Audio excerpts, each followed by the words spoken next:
Ministro, ¿cómo está? Muy buenas noches, qué gusto tenerlo acá. Para mí es el gusto, siempre me has dado el espacio cuando no era ministro y yo la verdad lamento no haber podido estar antes en tu programa. Era la idea estar en los primeros días, pero la verdad que el trabajo ha sido demasiado intenso y recién estamos terminando de ordenar la casa ahí en el ministerio. Y muchas gracias por la invitación. Bueno, siempre es bienvenido.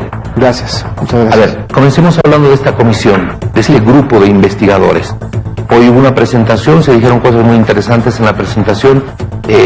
No podrá haber reconciliación sin justicia, era lo que decía el canciller a propósito de esta investigación que se está llevando adelante. En paralelo también se han escuchado algunas otras voces que piden que las investigaciones no solamente sean Sencati y Sacaba, sino que sean en todos los hechos, en todos los lugares donde murieron personas entre octubre y noviembre del año pasado.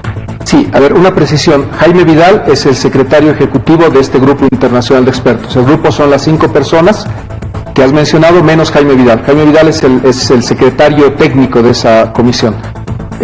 Este grupo internacional de expertos tiene una característica: es independiente, es imparcial, es elegido por la CIDH, pero las 5 nacionalidades y su especialidad los vuelven un grupo interdisciplinario que va a entregar un informe final. El periodo de tiempo es septiembre a diciembre y lo que van a investigar son los hechos de violencia, no solo muertes, hechos de violencia y graves violaciones a los derechos humanos. Por lo tanto, esta comisión, este grupo de expertos, no va a ver solo Sacaba Sencata.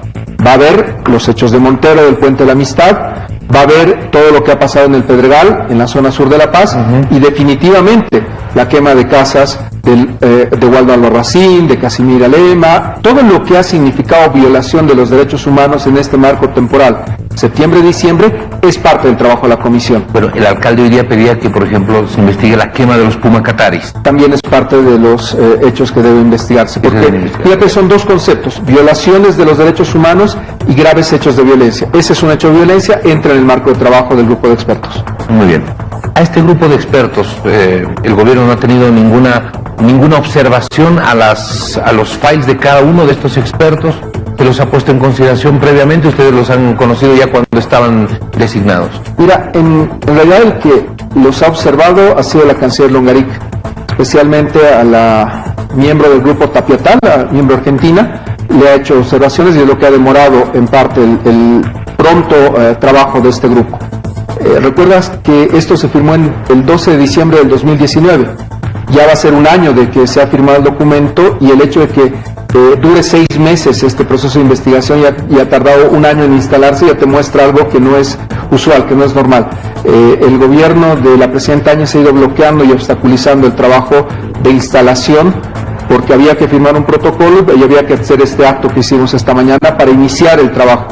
El presidente Arce nos pidió a mi persona y al canciller Maita que demos prioridad a este tema. Fue la primera reunión oficial que tuvimos y hemos acelerado el procedimiento. Hemos dado las garantías que ellos nos pedían. Ellos no vendrían a Bolivia si el gobierno no hubiera dado las garantías en cuanto a la información que está en las Fuerzas Armadas. El ministro de Defensa está a cargo, Policía, ministro de Gobierno está a cargo y Fiscalía y Tribunales, ministro de Justicia está a cargo. El trabajo que vamos a realizar como gobierno es garantizar que toda la información pueda llegar a los miembros del Grupo Internacional de Expertos y ese es el compromiso del gobierno, garantizar la independencia e imparcialidad de estos sujetos del grupo de expertos y definitivamente lo segundo que tenemos que garantizar es que todos los bolivianos sean escuchados. Esto implica un esfuerzo mayor y la posibilidad de ampliación del mandato, se lo va a hacer. Lo que no puede haber es que algún boliviano se sienta desplazado o que no se escuche su caso. O filtrado. Esto no lo va a definir ni el ministro de Justicia ni los demás ministros. Esto lo define este grupo de expertos que tiene que plantear su cronograma. Lo que sí les hemos pedido es que presenten informes mensuales, que podamos conversar y conocer sobre esos informes mensuales y que conozcamos el informe final 10 días antes de su publicación. Ahí tendremos tiempo para realizar los comentarios y pedir cualquier aclaración que fuera necesaria. Ese es el procedimiento pactado en el protocolo. Ellos tienen absoluta independencia e imparcialidad, solamente que vamos a tener informes mensuales que queremos compartir con la prensa, que tenga el máximo acceso posible a los expertos y a los informes, y definitivamente después del mes 6 el informe final, que es un instrumento que no es una sentencia. No es tampoco una imputación ni una acusación. Es un instrumento jurídico que nos va a ayudar a establecer o restablecer la paz social y principalmente repararle los derechos afectados a todas las víctimas. Es una justicia restaurativa la que emprendemos con este grupo de expertos. La justicia del castigo, de la pena, la va a llevar el fiscal general y no se va a ver afectado por este trabajo que se está haciendo ahora. Pero este trabajo que está haciendo la CIDH, ¿de alguna manera será tomado en cuenta también por la Fiscalía como un anexo de complementación? El fiscal puede tomar en cuenta este informe. ¿Puede o no puede? Es potestativo de él. También las víctimas podrían presentarlo e inclusive las personas que declaren podrían usarlo. Es un instrumento que le va a servir en igualdad de armas a todas las partes. Fiscalía, imputados, todos van a tener acceso a este informe. No es un informe secreto, es un informe que va a ser utilizado seguramente en función a las conclusiones que llegue. Ahora, dos elementos importantes. Ustedes van a recibir informes mensuales. Sí. Uno, y recibirán un informe final 10 días antes de su presentación. Sí. El recibir ese informe o la presentación 10 días antes, ¿no implica ningún tipo de modificación? No, de acuerdo a las reglas que tenemos. El informe final ya está. Sí. 10 días antes, ¿como para qué sería? Mira, ha pasado y pasa, es una regla que se tiene en derecho internacional. Los estados tienen que conocer los informes para que no exista ninguna inconsistencia, ningún error de concepto o imprecisión. Nosotros confiamos en el grupo de expertos, pero no nos gustaría que en el informe exista algún error conceptual propio de la idiosincrasia boliviana, de nuestra cosmovisión o algún error dentro del informe. Creo que por responsabilidad tenemos que asegurarnos de que no exista ninguna afectación a los derechos constitucionales de ningún boliviano tampoco en ese informe. Nuestra opinión va a quedar por escrito y también si la comisión acepta esas observaciones o el grupo de expertos. Es un tema protocolar, pero quiero ser absolutamente transparente. No cambiamos las conclusiones. No cambian las conclusiones. No altera el fondo del... Definitivamente no. Esa es la naturaleza que queremos darle a este informe. Independiente, imparcial. Bueno, precisamente sobre esas dos palabras que usted está utilizando, independencia e imparcialidad, varios sectores han observado, han exigido primero y han observado después que este informe sea necesariamente independiente e imparcial para que tenga toda la credibilidad del caso. Inicialmente se hablaba de que solo se iban a investigar algunos hechos, ahora está aclarándose de que se investiga absolutamente todos los hechos, entre septiembre y diciembre, sin ningún tipo de exclusión, ningún tipo de filtro. Así es. Para ser creíble tiene que ser independiente e imparcial. ¿Se garantiza aquello?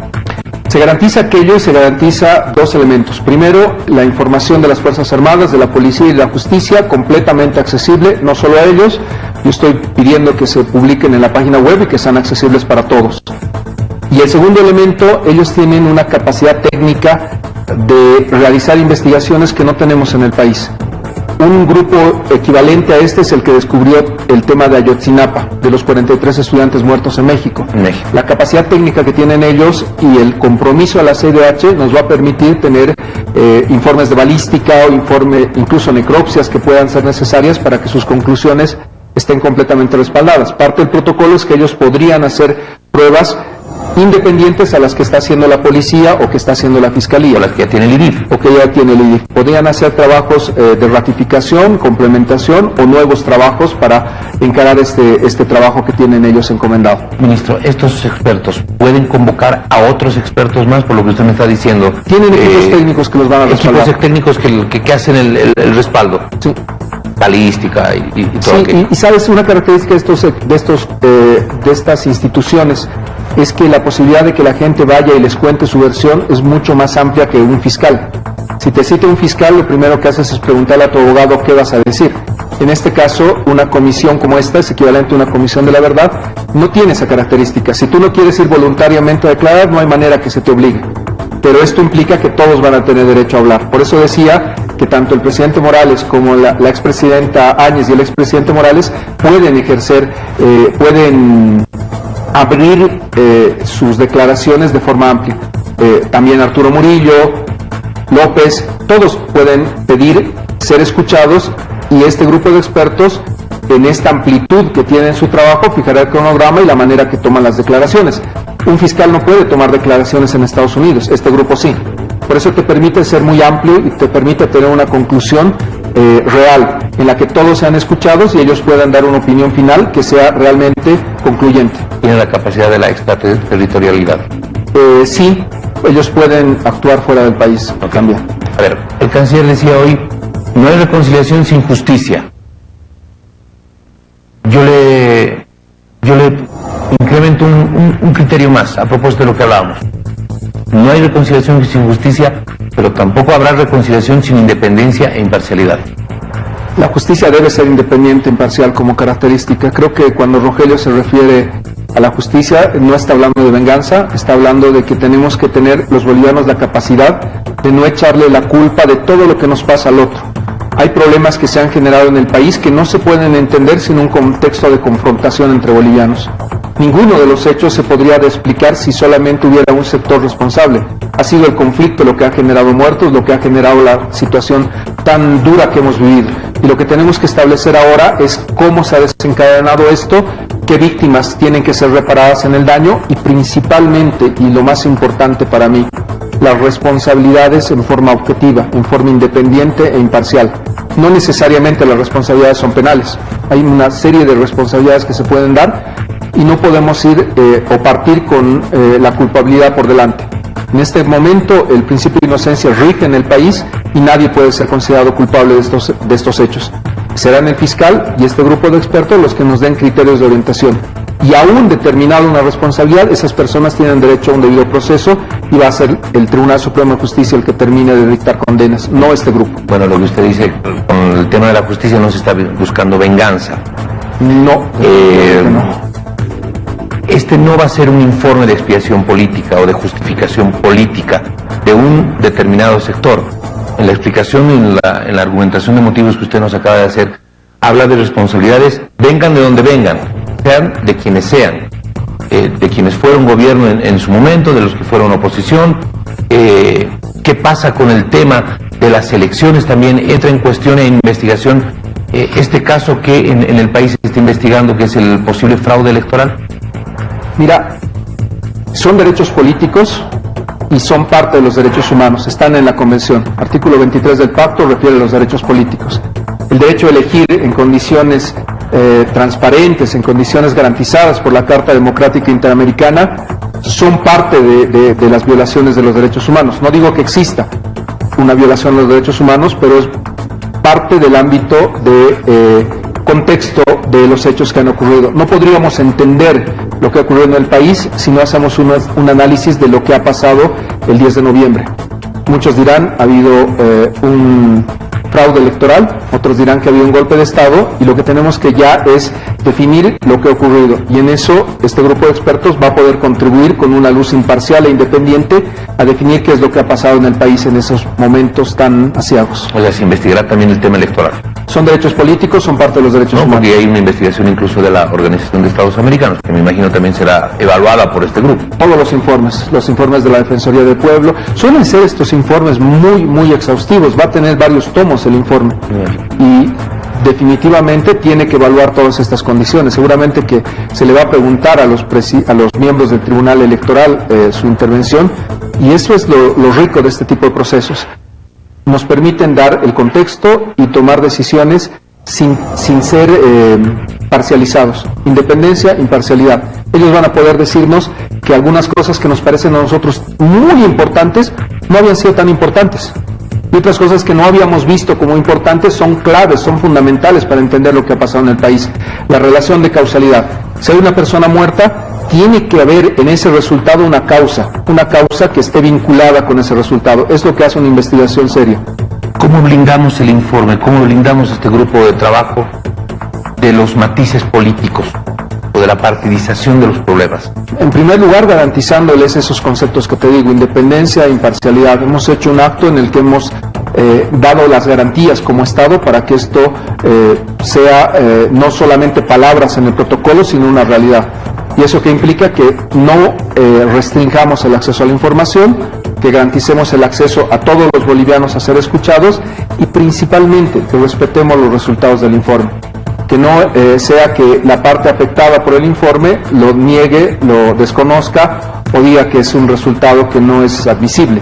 Creo que un pacto entre los bolivianos debiera ser respetar los resultados de este informe del grupo de expertos. Bueno, de verdad que sí, se espera mucho, hay mucha confianza en lo que pueda hacer este informe. Hay observaciones, por supuesto, hay susceptibilidades. El pasado no nos ha jugado buenas experiencias en cuanto a informes. Recuerdo el informe de la UNASUR que se hizo, por ejemplo, de los hechos del Porvenir, cuando mandaron un experto e identificaba muertos que estaban vivos en realidad. Entonces, bueno, informes que no tuvieron ninguna seriedad. En este caso, son expertos que están llegando de distintos países y claro, lo que se espera es independencia e imparcialidad como los elementos fundamentales del trabajo que vayan a tener. Le cambio el tema. ¿Cómo está la justicia, ministro? Menudo problema que usted va a tener que enfrentar. Esta justicia que es lenta, burocrática, esta justicia que es corrupta, que todos conocemos cómo se manejan algunos de los procedimientos, que se ha tratado de cambiar en un sinnúmero de oportunidades, pero que lamentablemente no ha dado resultado. Sí, mira, has hecho un diagnóstico amplio, pero quiero ponerte cifras. Lo que voy a hacer siempre es tratar de utilizar las cifras más cercanas a la realidad. El día de hoy tenemos 300.400 casos que están en retardación de justicia. Es decir, que los jueces de Bolivia tienen 300.400 casos que deberían haber ya dictado sentencia y no lo han hecho. Deberían haber tomado alguna decisión y no lo han hecho. Uno diría que lamentable, pero ¿sabes lo que me preocupa a mí? Que tenemos en el presupuesto dinero para 151 jueces y no los hemos nombrado. Desde el año pasado tenemos el dinero en el presupuesto y no se ha utilizado el mismo para nombrar esos 151 jueces. Hablar en una fuerza laboral de 1.100 personas, aproximadamente de 151 cefalías, es algo muy grave, porque no solamente tienes 151 jueces menos, sino que tienes a 151 jueces en funciones reemplazando a estos, atendiendo a 2 juzgados. Un juez que ya tiene mucha carga atendiendo 2 juzgados, te va a bajar la fuerza laboral. Estamos hablando de que casi 300 jueces del país no están trabajando a plenitud. ¿Y quién es el responsable de esto? El Consejo de la Magistratura. ¿Y qué respuesta nos dan? Nos dan respuestas de conflicto entre ellos. No se toleran entre ellos, no pueden hablar, no pueden dialogar entre ellos y viven haciéndose problemas y juicios entre ellos. Esta situación es grave. Pero lo más grave es que cuando han nombrado jueces, nos han nombrado personas que tenían sentencias penales en su contra. Un consejo en el que le hemos delegado la confianza para que elijan a los mejores bolivianos, ha tenido, voy a decir la palabra osadía, de nombrar como juez a ciudadanos que tenían ya sentencias penales en su contra. El estándar ético de un juez y su credibilidad pasa en su trayectoria, en sus antecedentes. ¿Cómo podemos nombrar como juez a alguien que tiene una sentencia, como juez penal a alguien que está condenado por delitos vinculados con la materia que va a juzgar, que va a tratar con materia penal? Pero hay otros elementos más graves. En Bolivia no tenemos adopciones. Los últimos 2 años la cantidad de adopciones es menor a 10 y tenemos en el país solamente menos de 15 jueces que se encargan de las adopciones. No está funcionando ese sistema. Y lo de las cárceles es abrumador. En tiempos de pandemia, más de 18.000 personas privadas de libertad. Entonces, creo que aquí hay un tema estructural a definir, a zancar. ¿Vamos a poder hacer la reforma con los actuales consejeros de la magistratura? Voy a tener que referirme a ellos porque no estamos teniendo una respuesta de ellos. Lamentablemente ellos no tienen experiencia en litigio. La presidenta del Consejo de la Magistratura, una excelente psicóloga, no conoce a los jueces del país, no conoce a los vocales del país y no ha trabajado en los tribunales. Es un problema de diseño de nuestra Constitución, probablemente hay que arreglarlo, pero tener manejando a la justicia del país a una destacada psicóloga que no ha litigado nunca y que tiene 1 año de abogacía, te muestra un escenario de cómo se está manejando la justicia. Este problema del Consejo de la Magistratura es estructural y hay que solucionarlo. El otro problema que me parece que en este diagnóstico que me pides es de grave preocupación es el tema de derechos reales. En el trabajo que he hecho con los ciudadanos y en las quejas que me llegan por montones ahora, tengo casos de gente que hace 10 años que no puede regularizar su casa, que no la puede dejar a sus hijos, que no puede inscribir su contrato de anticrético. Es masivo el problema en derechos reales y en tiempos de pandemia las filas que se puede ver son terribles. Hay un nivel de congestión muy grande cuando la solución tecnológica ya está. Es otro problema del conflicto entre el Consejo de la Magistratura y el Tribunal Supremo. Si se pusieran de acuerdo en el sistema informático, podríamos ya los bolivianos acceder desde nuestra computadora a todo el tema que está registrado ya, al folio real, a la vista rápida y a los certificados. ¿Por qué no se ha hecho eso? Ahora nos dicen lo vamos a hacer inmediatamente, nos dicen que este jueves van a nombrar a los jueces.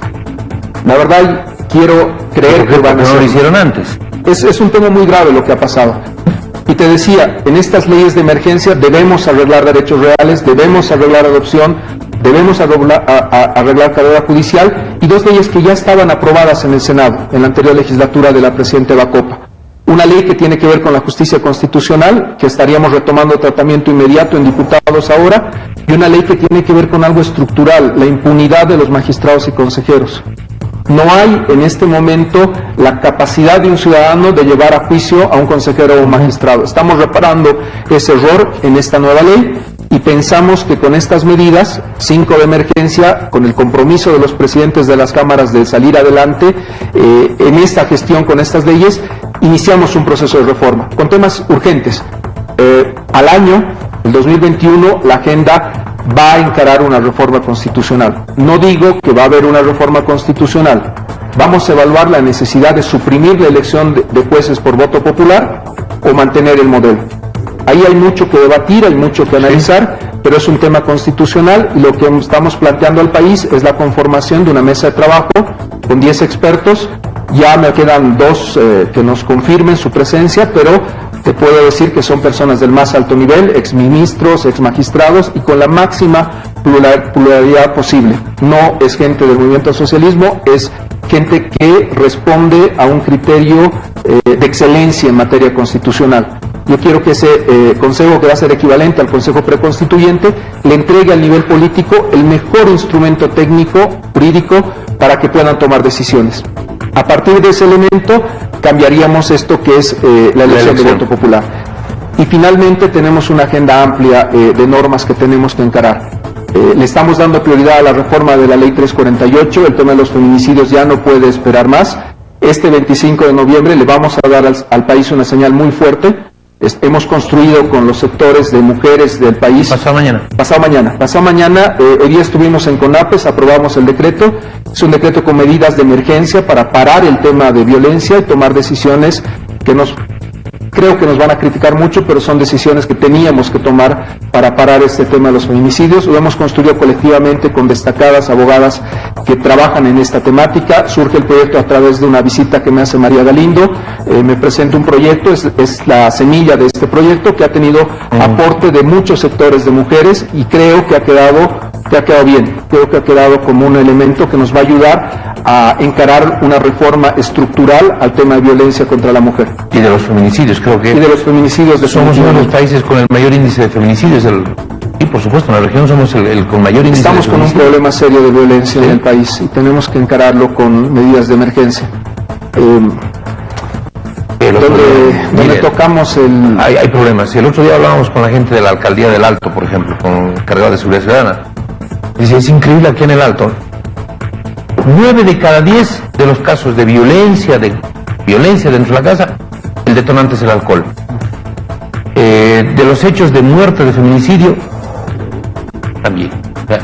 El alcohol se ha convertido en un tema, pero preponderante, en un tema fundamental a ser abordado, con toda la agresividad que las leyes puedan tener. Si el decreto se aprueba el 25, que espero que sea así, vamos a tener un plazo máximo de 60 días para hacer esta reforma integral. Y hemos establecido ya un equipo de trabajo para que sea muy participativo.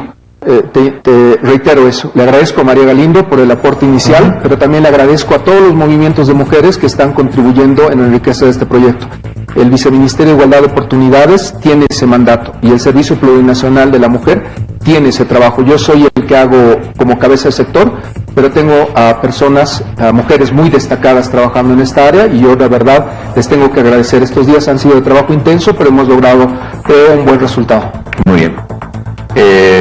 Voy a volver un poquito sobre los pasos. Sí. Y me voy a estancar un poco en el tema del Consejo de la Magistratura. Sí. Usted ha hecho un diagnóstico muy delicado. Realmente la situación del Consejo de la Magistratura tiene que cambiar. Y yo creo que ese cuerpo ya está en terapia intensiva. Si no es que ya está pasando a los últimos minutos. No ha sido el Consejo de la Magistratura, por lo que usted describe, capaz de enfrentar el gran reto de cambiar la justicia, de estructuralmente darnos a todos los bolivianos una justicia diferente. Usted como litigante y muchos de nosotros que lamentablemente tenemos que enfrentar los juzgados, nos damos cuenta de la pesadilla que es enfrentar los juzgados. Pero bueno, en el caso del Consejo de la Magistratura, ¿qué se puede hacer? ¿Qué acciones se pueden tomar? ¿Cómo se puede impulsar de que el Consejo de la Magistratura cumpla el verdadero rol para el que fue creado?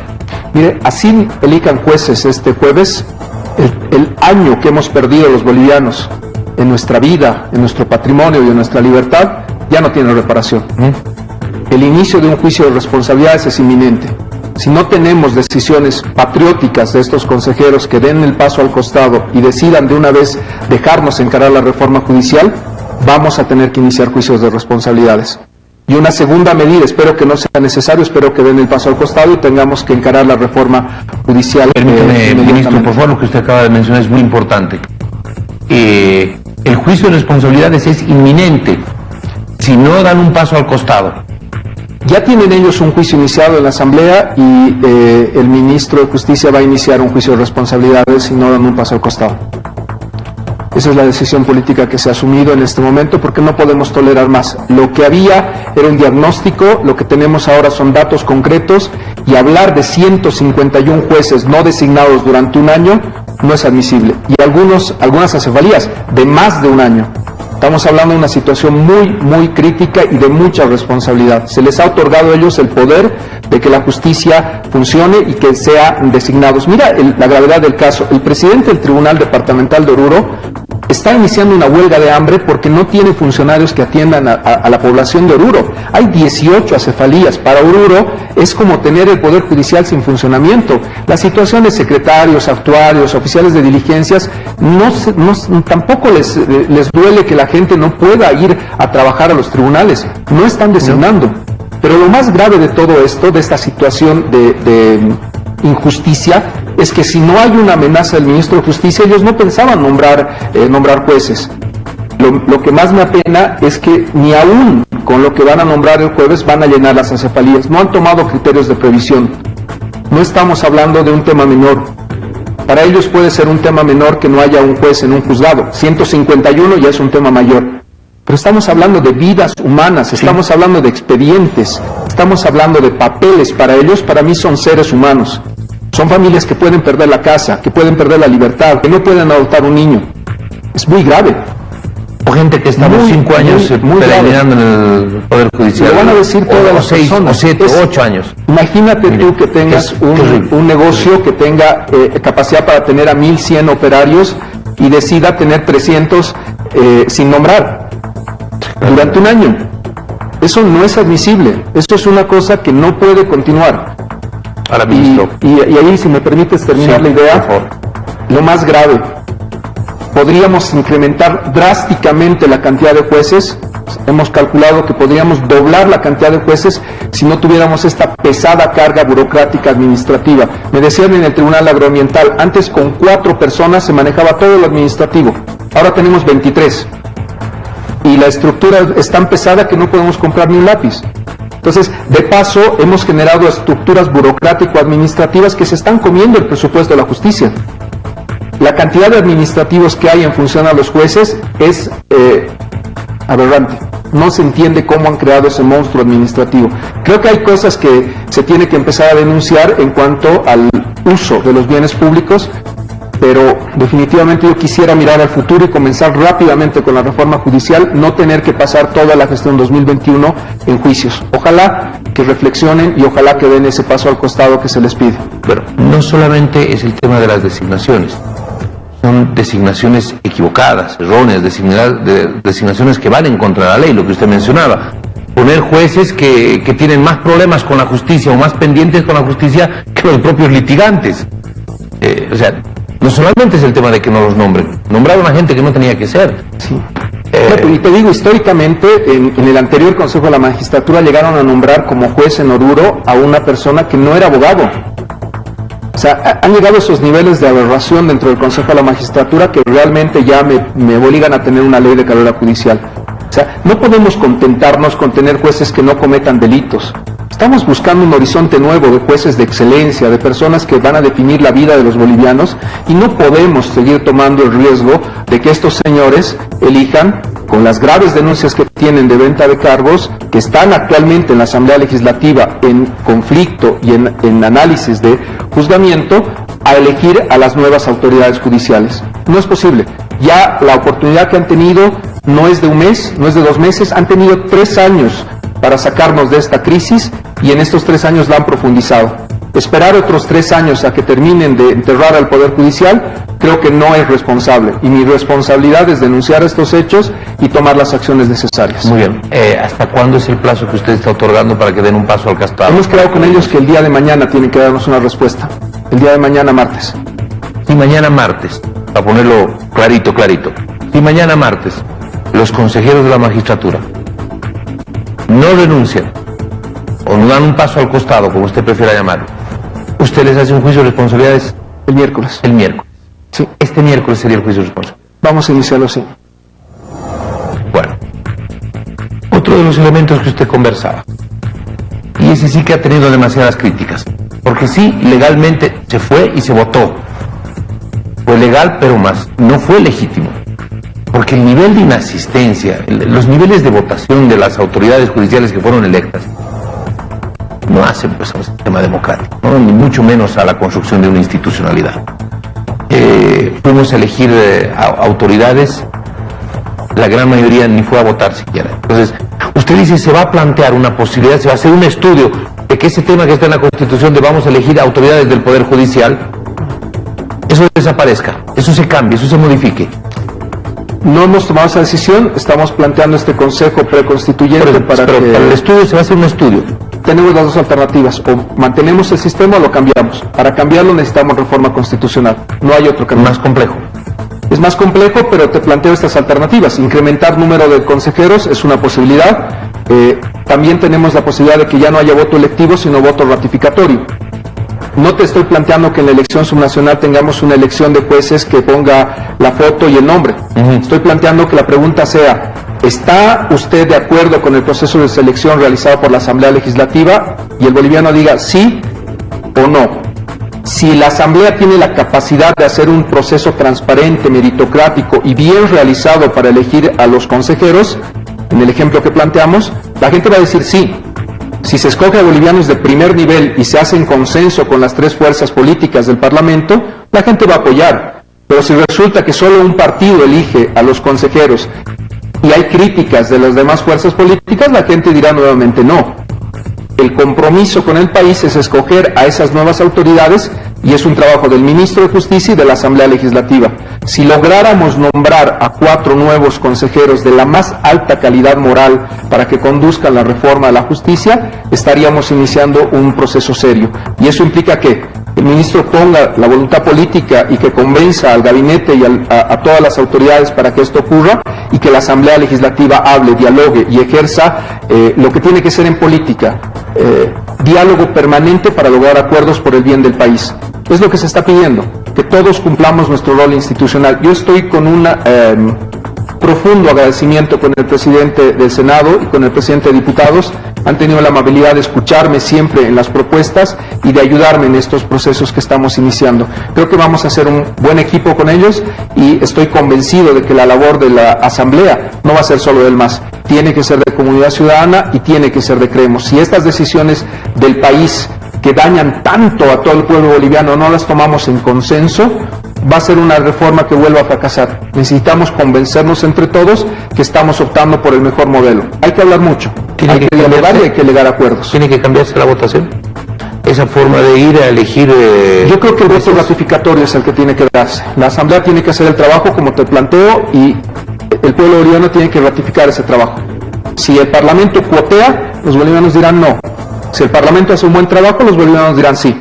Dejemos ese voto ratificatorio al trabajo de la Asamblea, porque así no tenemos que cambiar la Constitución.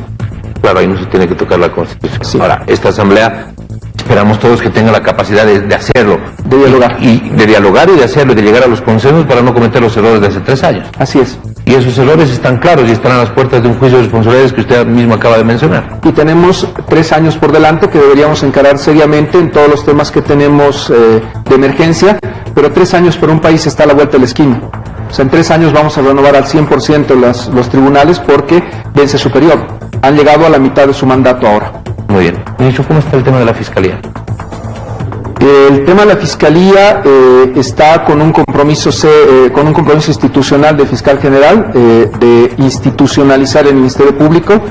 Ya en lo inmediato él ha iniciado un proceso de institucionalización, lo que va a determinar que todos los fiscales departamentales sean elegidos con estos criterios que te planteo, de meritocracia, de consenso, de escoger a los mejores bolivianos como fiscales departamentales. Ya no más fiscales a dedo, ahora estamos aplicando plenamente la ley del Ministerio Público.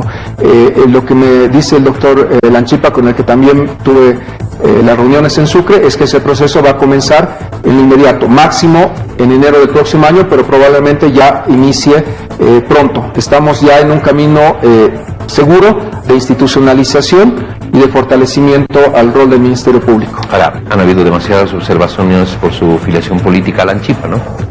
Lanchipa no ha dejado de ser cuestionado, por ejemplo, en el anterior gobierno los cuestionamientos fueron varios hacia Lanchipa. Hay cuestionamientos al fiscal general y definitivamente el rol del Ministerio Público tiene que estar caracterizado por la objetividad. Él no es imparcial. Un juez imparcial, el fiscal tiene que mantener la objetividad. Yo entiendo que el fiscal general tiene este rol difícil, todos los temas que él ve son muy difíciles, son muy complejos, y siento que este tipo de autoridades tienen que cumplir su mandato. En el caso del fiscal general te diría que veo una voluntad amplia, militante, de ir a la institucionalización. Va a tener todo el apoyo del Ministerio para lograr ese objetivo. Muy bien, ministro, voy a finalizar, nos hemos extendido más de lo que debíamos, pero de verdad que hemos estado tocando varios temas. Sí. El tema de las adopciones, y esto sí me preocupa, he tenido la oportunidad de hacerle mucho seguimiento al tema de las adopciones. Me preocupa, me da pena, porque son niños que podrían estar ya con una familia y tienen que ver cómo se les pasa la vida entre 4 paredes. Todos sabemos lo que ocurre, todos sabemos lo que pasa. Cuando los niños están en una posibilidad de ser adoptados, esta carga pesada, burocrática, hace que pase el tiempo, hasta que esos niños finalmente ya se convierten en adolescentes, ya se les pasa la vida, ya pasan a otro tipo de hogares y bueno, finalmente no hay el cobijo de una familia. Ustedes están identificando claramente el problema de las adopciones. Sí, esto no funciona, pero no solamente no funciona administrativamente, no funciona para la vida de un ser humano, no funciona para un niño. ¿Cómo va a ir por ahí? A ver, creo que ahí se identificó ya el año pasado los cuellos de botella y se sacó una ley que resuelve el problema normativamente, pero no ha tenido implementación práctica. Estos 11 meses han sido perdidos en muchos aspectos, pero en este tema de la niñez han quedado completamente abandonados. No han ejecutado los proyectos de informatización, de avance que se habían planteado hace 2 años ya. Todo este proceso de reforma de la adopción no ha tenido resultados y hay que empezar a tomar medidas drásticas. La primera tiene que ver con la extinción de la autoridad de los padres. Tenemos en los hogares de niños en el país entre 8.000 y 15.000 niños. Ni siquiera sabemos la cantidad de niños que tenemos institucionalizados en el sector público y privado. No hay datos estadísticos claros. Pero lo que hay que hacer es tener y entender que si un niño está más de 1 año en un hogar, no podemos seguir con el absurdo formalismo de lograr que un juez decida que ese niño puede ser adoptado. Ese es el cuello de botella principal y es lo que plantea el proyecto de ley. Si un niño está más de 1 año en un hogar, automáticamente entra al estado de ser adoptado. Es una decisión política muy dura que se está tomando, pero ya no podemos estar con un poder judicial indolente que termine el juicio cuando el niño llega a los 18 años. Y perdió la posibilidad de una familia. Lo que están haciendo. Los primeros 3 años de la vida de un niño son tan valiosos que no los podemos seguir desperdiciando. Ya me parece un exceso este tema del año, pero creo que no he podido convencer que se disminuya el plazo. Si un niño queda 3 meses en un hogar, 6 meses, ya me parece un tiempo suficiente. Por prudencia se dice, o se ha llegado al consenso de que sea 1 año. pero ya no podemos seguir esperando con niños que están por años en hogares sin que nadie vaya a visitarlos y con un poder judicial indolente que tiene que declarar luego de un proceso y audiencias que ese niño está en estado de abandono. Está en estado de abandono, verdad material constitucional. Iniciemos rápidamente los procesos de adopción. Y hay un llamado a la solidaridad del pueblo boliviano. El ministro va a hacer todos los esfuerzos para que todos los sistemas funcionen, pero nada va a funcionar si no hay familias y padres que decidan adoptar. En un país de 11 millones de habitantes, no poder darles un hogar a 15,000 niños, me parece que no es, hablaría muy mal del pueblo boliviano. Es una reflexión a todos. Este país tiene que construirse protegiendo a los sectores más débiles y vulnerables. Ellos son los más débiles y vulnerables. Hagan una abstracción de todo. Imagínense estar solos en el mundo. Eso es grave. Hay que solucionarlo y hay que solucionarlo en lo inmediato. No podemos esperar en ese tema. Yo creo que usted va a recibir una muy buena respuesta del pueblo boliviano. Sí. Aparte las trabas del camino, y yo creo que va a recibir una muy buena respuesta. Porque no solamente es que uno se encariñe con un niño o con una niña, sino además que tenga que enfrentarse con el Poder Judicial o tenga que enfrentarse con las coima por aquí, coima por allá. Uno no lo hace. Sabes que te estás metiendo a una bolsa de gatos. Nadie piensa hacer eso. No. Pero si las cosas se manejan de otra manera, yo siempre he considerado que el pueblo boliviano tiene una capacidad de solidaridad increíble. Hay algunas reglas que no son justas. La regla en Bolivia es que si tienes 60 años ya no puedes adoptar. No estoy de acuerdo. Me parece que deberíamos ampliar esa edad porque hay muchas personas que están dispuestas a adoptar niños y que tienen 60 años y que lo van a hacer muy bien. Además, esas personas están dispuestas a adoptar niños que tienen mayor edad, incluso que tienen enfermedades. Entretener a una persona que quiere adoptar un niño con enfermedades y que quiere adoptarlo que tiene más de 10, 12 años y dejarlo en un hogar institucionalizado, creo que el bien mayor es darle un hogar a ese niño. Me parece que tenemos que tener un sentido más humano y resolver urgente e inmediatamente estos temas de adopción. Es algo que la ley me da como responsabilidad. Lo mismo que en justicia, tengo cabeza de sector en el tema de adopciones y lo vamos a hacer. Es algo que vamos a hacerlo militantemente y con un compromiso serio con esos niños. Bueno, ha sido un gusto conversar con usted. No, a las órdenes. Tiene muchísimo trabajo por delante. Sí. Pero, es un trabajo apasionante, pero yo he conocido al ministro Iván Lima en su calidad de jurista, consultor, de analista, siempre recurríamos con varios temas, así que bueno, una profunda admiración intelectual.